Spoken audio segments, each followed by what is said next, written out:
না, আলহামদুলিল্লাহ স্টার্টটা আমাদের খুবই ভালো হয়েছে। আর যেহেতু আমরা কালকের ম্যাচটা উইন হয়েছি, এটা আমাদের জন্য একটা পজিটিভ সাইড। যেহেতু আমাদের এবছর ওডিআই অনেক বেশি ম্যাচ এবং আমাদের র্যাঙ্কিং এর একটা ব্যাপার আছে। তো যেহেতু স্টার্টটা ভালো হয়েছে, খুবই ভালো লাগছে। ওকে, সো নিজের বোলিং নিয়ে কতটুকু স্যাটিসফাই আপনি, বা নিজের বোলিং নিয়ে যদি কিছু বলতে চান?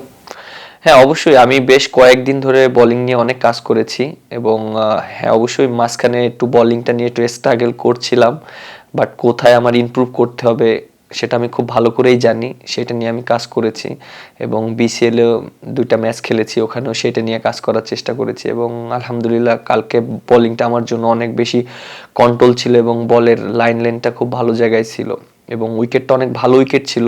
এই উইকেটে যদি লাইন লেন্থ মেনটেন করে না বল করতে পারতাম তাহলে হয়তো রান হয়ে যেত, উইকেটও বের করতে পারতাম না।